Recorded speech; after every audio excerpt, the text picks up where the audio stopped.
unang pagsubok kinabukasan, mas maagang nagising si Marta.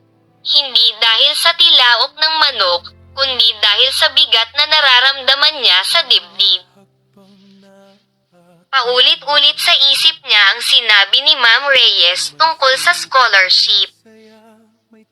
Habang nagwawalis siya sa bakuran, nilapitan siya ng kanyang ama. Marta, mahinang tawag nito. Napalingon siya. Bihira siyang tawagin ng ama sa ganoong tono. Narinig ko ang sinabi mo kagabi sa nanay mo, dugtong nito. Tungkol sa Maynila, nanlaki ang mata ni Marta. Tay, kung ayaw niyo po. Huwag kang matakot, putol ng ama. Hindi madali, pero mas mahirap kung hindi mo susubukan. Parang may biglang gumaan sa loob ni Marta. Tumango siya, hindi na nagawang magsalita. Sa paaralan, inanunsyo ni Ma'am Reyes ang detalye ng scholarship. May pagsusulit, essay, at panel interview. 5 estudyante lamang ang pipiliin mula sa buong distrito. Hindi ito paligsahan sa talino lang, sabi ni Ma'am. Pagsubok din ito ng tapang. Sa silid-aralan, may ilan na agad nawalan ng gana. Sayang lang yan, sabi ng kaklase nilang si Ramon, kilala sa pagiging mayabang. May kakilala na agad ang mga mapipili. Napayuko si Marta. Bahagyang nagduda ang kanyang puso. Ngunit nang hawakan ni Lina ang kanyang kamay, napatingin siya rito.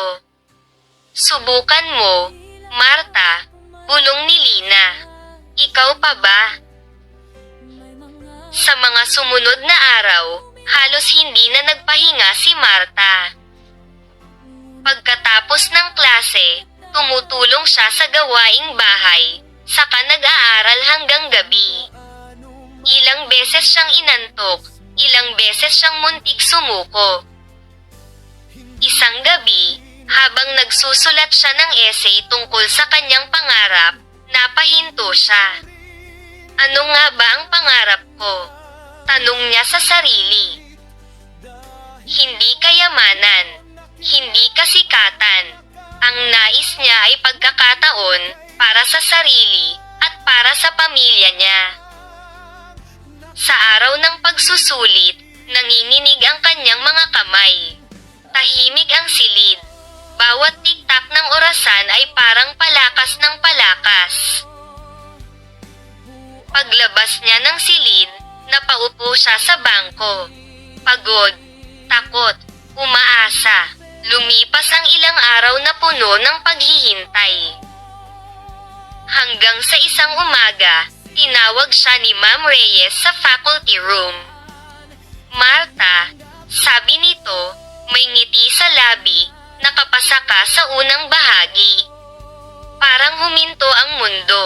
Pero, dagdag ni Ma'am, may mas mahirap pang susunod. Huminga ng malalim si Marta. Handa ako, sabi niya sa sarili. Dito na nagtatapos ang pangalawang kabanata ang pangarap ni Marta. At kung nagustuhan niyo ang kwento ko, paki-subscribe, like, share at pindutin ang bell para updated ka sa mga susunod na kabanata.